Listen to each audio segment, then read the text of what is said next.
Welcome back, it's me, Lou. Today I'm doing something different because I am very lazy. Alright, so right off the bat, this isn't your usual action figure unboxing and review kind of video. This is me just being lazy, and I'm going to do a mint in box review because I paid a lot for these toys and I don't really want to open them because right now in this period of my life, I'm more about this displaying action figures unless it's something I really want to fiddle around with and play with. And I love these figures a lot, and I don't want to take them out of their packaging.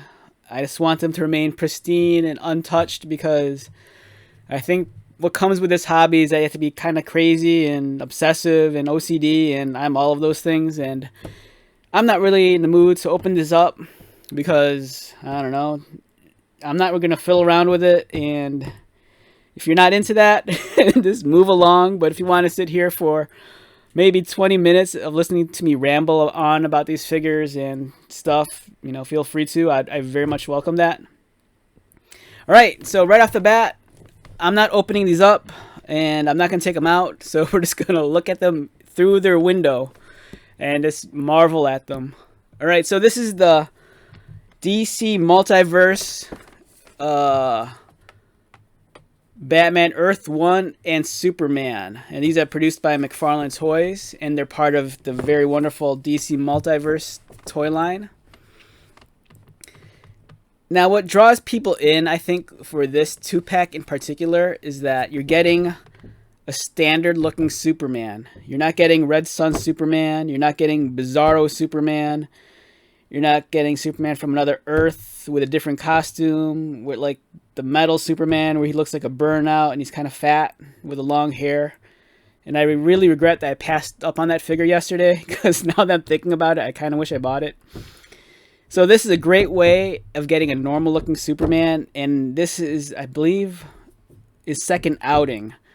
I think they released this figure some months back, I think with a different head sculpt and maybe a different color scheme. It's still red and blue, but I think the colors are a little bit different. I might be wrong on that. And over here, we're getting Batman from Earth-1, which looks like Doomsday, and I believe he's called Devastator. I read some of the, Batman metal books, and as much as I loved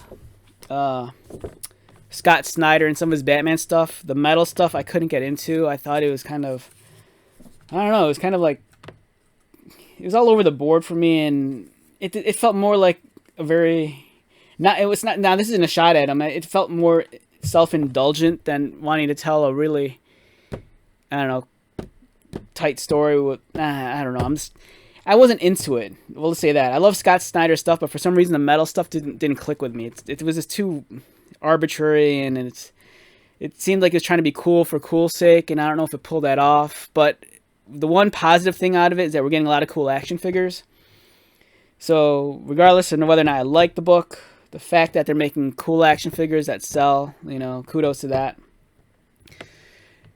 And this is a second time release also. This was released on as a single, which really surprised me because the sheer size of this figure alone is huge. I don't know why they didn't release it as a Build-A-Figure at first. But if you were lucky enough to get this guy when he first came out, it's amazing. It's a heavy-ass figure. I actually have it here with me. And, you know, just to show how lazy I am, I don't want to take this guy out either. So we're just going to admire this guy through his window. And, you know, he's screaming right here. He's like screaming to get out. He's like, let me out. But yeah, I was surprised. This is a big, heavy figure. This almost feels like maybe it's like 2 or 3 pounds. And I don't know why they didn't make this a Build-A-Figure, because each of his limbs is just as large as a figure by itself. But if you're lucky enough to find this on the shelf, God bless you, because this was a guy that was going to sell. You know, people want an iteration of Doomsday. Even though this isn't the actual Doomsday, it's Doomsday-like. So if you want to pit Superman against Doomsday, or in the case if you really love the comic and know this guy's Devastator, go for it. Which, thankfully, McFarlane, for all the times they give us repaints and re-releases, I'm so grateful that they gave me a second chance of getting both of those figures. with this 2-pack. Now, the detail and the sculpt, I'm really big on sculpting. The sculpting on this guy is beautiful. If you look at his bodies, it's just covered in stalagmites. If I know that word correctly. I always get stalagmites and stalactites confused. I believe stalagmites are the rocky surfaces that come up from the ground, whereas stalactites are the ones that come from the ceiling. I think. I'm not a genius or anything. But anyways, this guy's awesome. It's a great placeholder until they release like a legit Doomsday figure. But to the uninitiated or, the casual fan, you could easily just pass this off as Doomsday as he's, in his battle against Superman. And you could reenact the scenes where he kills Superman and everyone cries and wears the black armbands. And then everyone goes to the comic book shop because they're speculating that the book's going to be a lot of money and it makes the news. 90s flashback for those of you that lived it. He has cool ass feet. Looks like he can move his toes. I don't know, so find a better reviewer out there who, actually reviews the articulation, unlike lazy old me. He has a nice bulge in his crotch. I'll give him that. That's one of the things I noticed. Superman, not so much. His mouth is articulated. They gave him some glow around his eyes, which I believe the first version didn't have.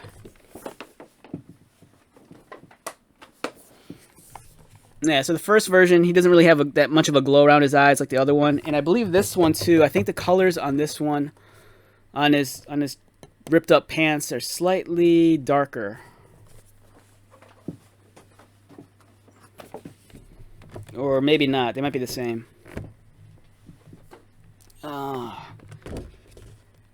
Yeah, they look about the same. So, though, one difference is it looks like... Alright, so I think... So this guy has like these, rocky bits protruding from his arm and his shoulders. And I want to say that the paint application on these rocky bits are a lot darker than the rocky bits up here.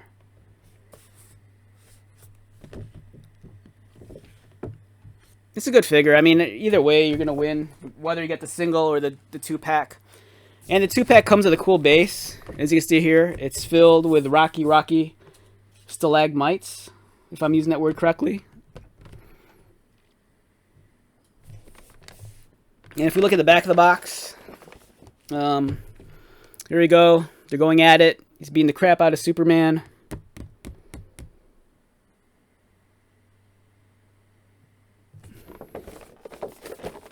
So if you want to read the comic with Devastator in it, I believe it's actually a one-shot. It might be like Dark Knight's Metal, Devastator #1, I think. So you could go back and read that. It's like I said, I read the original miniseries, but I couldn't get into it, so I didn't bother picking up the subsequent issues or the spin-off titles. The art was beautiful. It's like I said, for me it was all over the place. I couldn't really attach myself to the characters. And I don't know. It seems like I love the idea of multiverses, but it seems like all the comic book companies are just obsessed with multiverses and giving you a million different variations of a single character, which is cool. I think people are just obsessed with retelling of characters' origin stories. Everyone wants to see a new version of it. Maybe a darker, grittier version of someone's origin story, or a twist on the origin story. It seems like the hardest thing nowadays is just giving characters growth and just moving them forward. We're always just stuck in the certain images of the characters that we're married to. And I think action figures is a great example. Like, anytime you produce Superman and Batman figures, the ones that always sell out the fastest are the ones the most iconic. Like years ago, DC, when they did the New 52, Mattel had the license, and they were releasing Superman and Batman figures that reflected the New 52 looks, whereas those superheroes, they stopped wearing their underwear on the outside. And I remember talking to some people, and they just hated that look.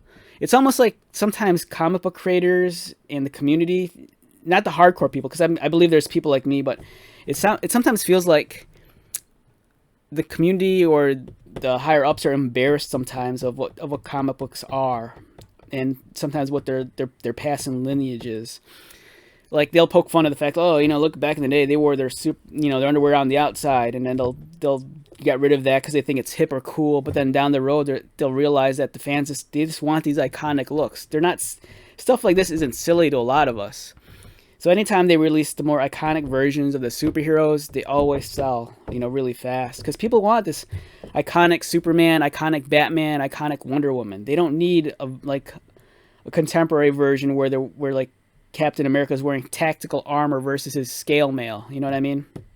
Although it's nice to have those options, especially in the world of action figures, because it gives you something cool to buy and it adds variation to your display shelf or whatever. Okay, since we're on the subject of this, and since this was a very poorly done action figure review, I thought it'd be cool just to talk about the history of these two characters. Now, I'm not a comic book historian, so I'm going to just draw more so on my fondest memories of Doomsday and Superman in particular. So, with that being said, I grabbed a pair of comic books that kind of, for me anyways, whenever I think of Doomsday and Superman, I always think of these two books in particular. And we'll take a look at this one real quick first. This is Superman, the Man of Steel. This is issue 19, and this was from 1993. Now, I can't remember why this has a number 1 in the subtitle. I think this might have been part of the whole Doomsday deal. So you had to follow this across all the different Superman books. So there was Man of Steel, there's Superman, and I think Action Comics at the time. So I think there was 3 or 4 Superman books that are running across the board at the same time, and you had to jump from one issue into the next. So even though this was issue 19 of Man of Steel, this might have been part 1 of that miniseries, which was told across different titles. And I love the old comic books. This was my teenage years, and it's always fun seeing the ads. And this is for X-Zone on Super Nintendo.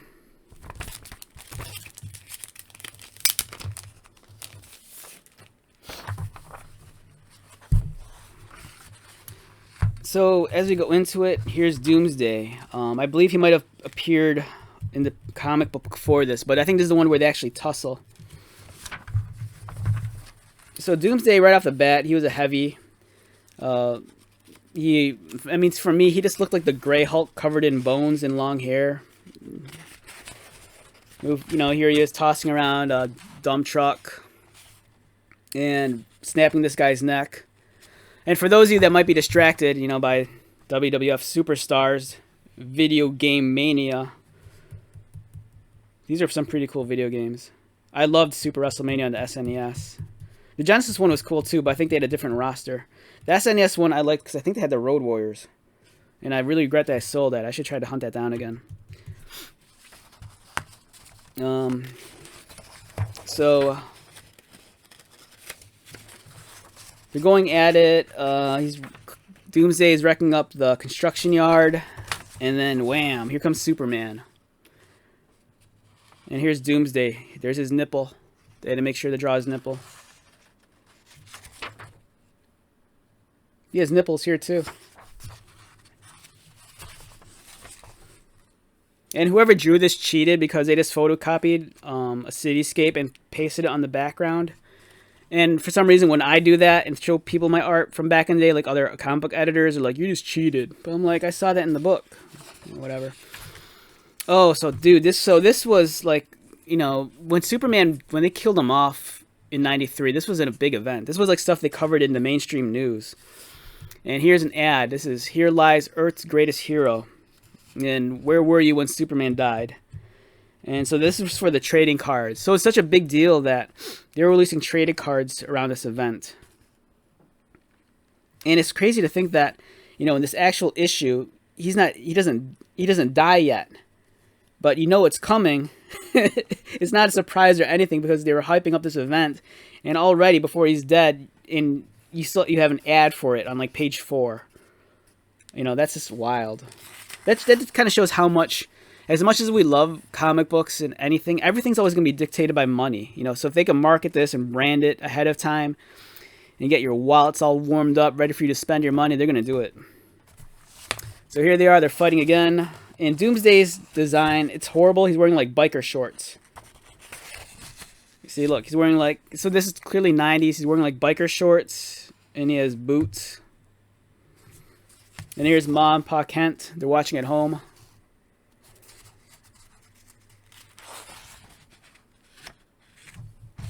Here's Doomsday going at it. What's going on here?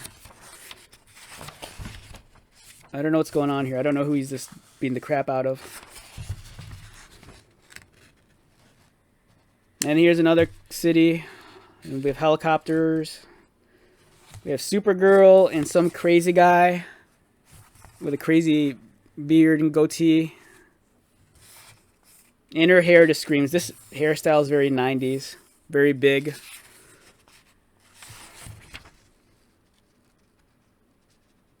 Okay, and here we have Superman and Doomsday being intimate with each other. And then Doomsday accidentally pokes Superman in the ribs with his bony arms. And he's wearing biker shorts. So I'm guessing this is around the time when you couldn't draw... I don't know. I'm not sure if it was... Now, this is probably an executive decision. But as you see here, Superman's getting stabbed. And he's leaking blood. Now, the blood's not colored red. It's colored black. And I think prior to this, in other comic books in DC, it was cool to show red blood. But I might... Now, this is just me speculating. I'm assuming since this was a big deal and a big event and all eyes were going to be on this, not just comic book fans, like you're actually having like normal people and media covering this, you know, I think they had to be very cautious about the amount of depiction of violence. So here, instead of having red blood, it's just black. Likewise on the cover, you know, he's bleeding like crazy and it's just all black. And here he is punching Supergirl, but... I don't know what's going on, why she looks like all of a sudden her face turns into silly putty. Oh, okay. Oh, I get it now. Okay, this isn't Supergirl. This is I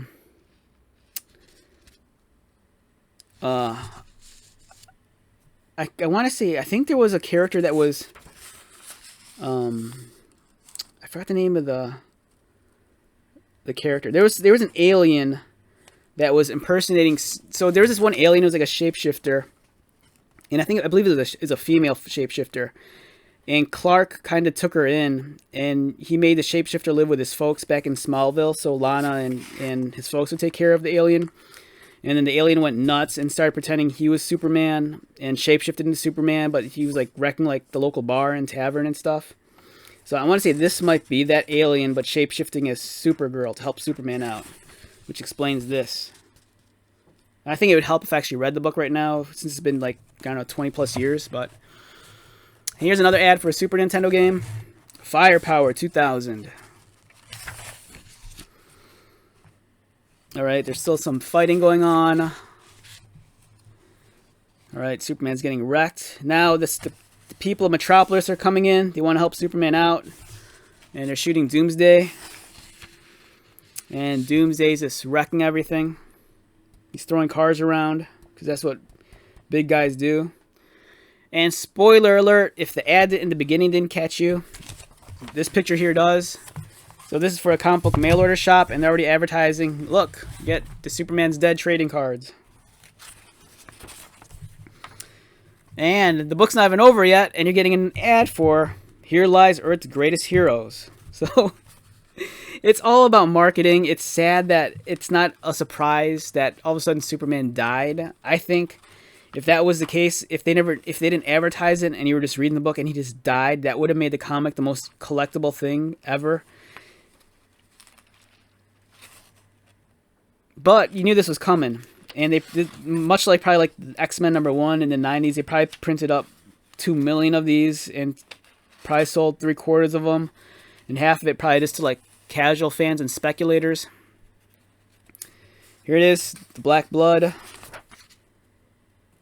And this continues in Superman 75. So he's not dead yet. They're just going at it.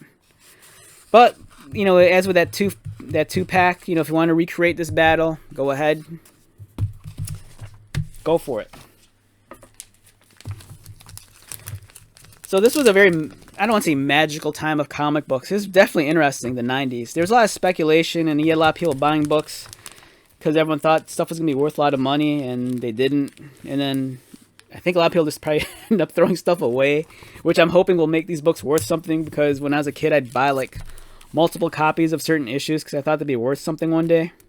And every now and then you do buy something that you buy it because it looks interesting, not because it's going to be worth a whole lot of money. And for me, one of the comics I bought just because I was interested in it at the time was actually The Walking Dead #1. So I actually have an official copy, first print, of The Walking Dead #1 because the book looked interesting to me.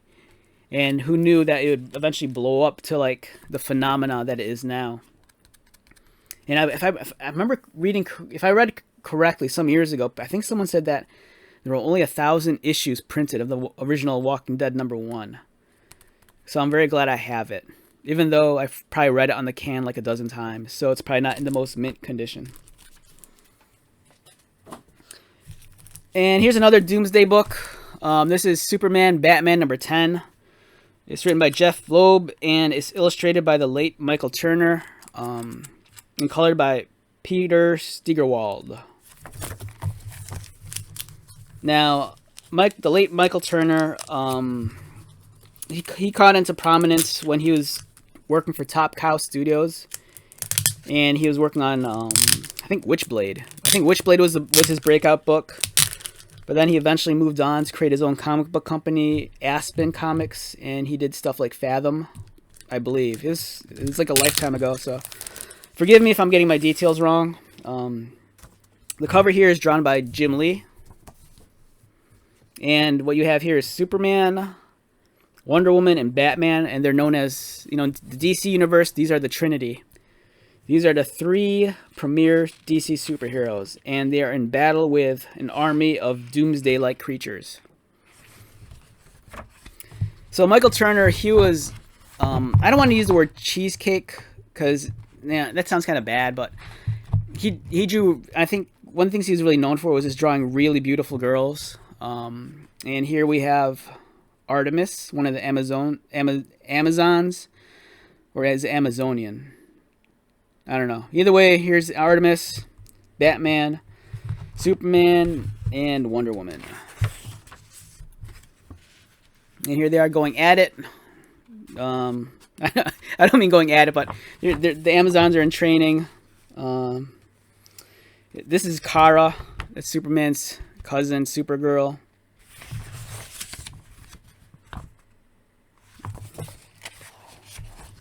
And I can't remember the story. I think Cara. So I think this is when they brought Cara back.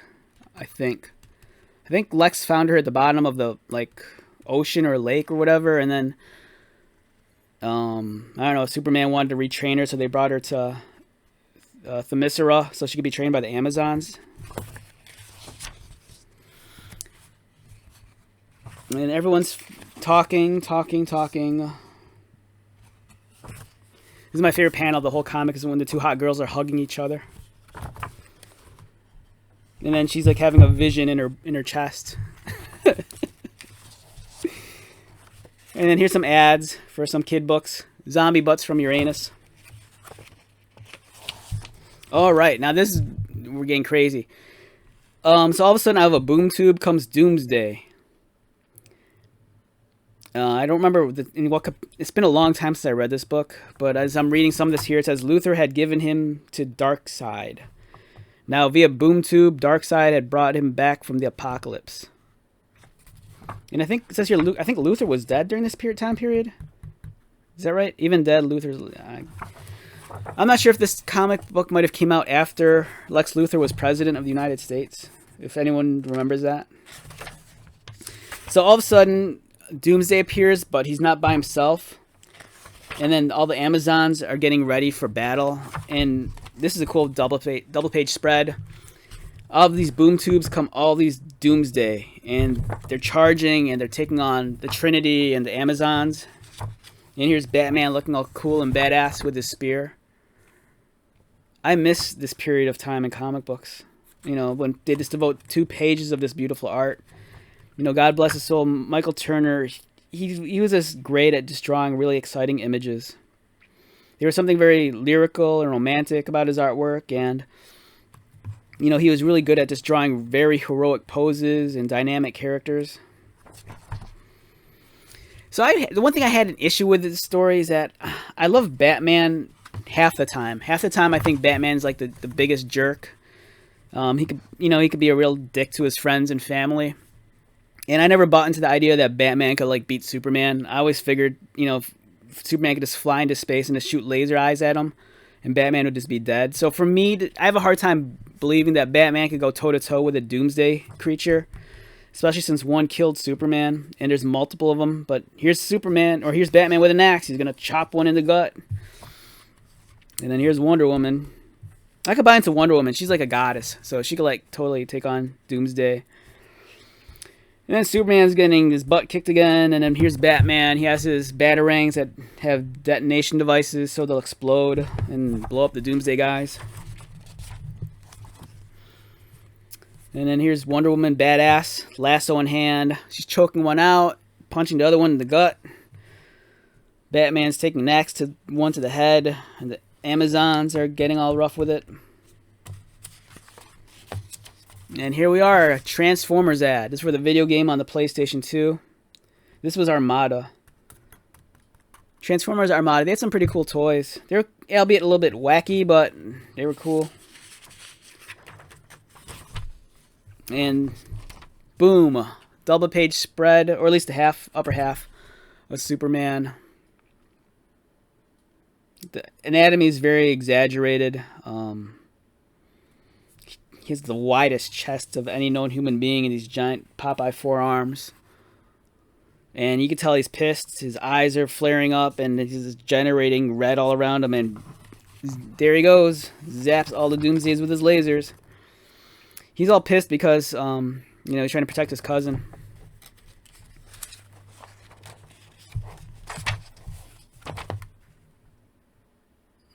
And here's the aftermath.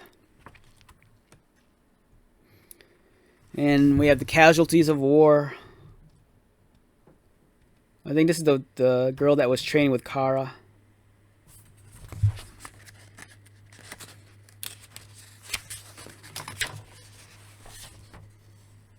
So I think Darkseid managed to kidnap Cara, and then here's Kal-El. He's all pissed. He's ready to go. We need to get her back. And here's an ad for Harry Potter and the Prisoner of Azkaban. I love this game. This was a cool game.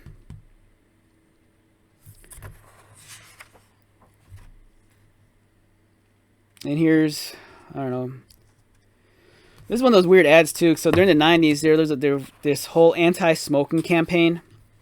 So you had this. There's an anti-smoking ad. But then there's an ad here for a DC collection. Or is this, no, this is for the new Justice League book? I can't remember. Oh, this is for a miniseries. But the thing is, here's the ad, the anti-smoking ad, but then it would carry across. You see, there's this string they carry across. And it would go across the editorial page and lead you back to connect to the truth. So this book was early 2000s, 2004.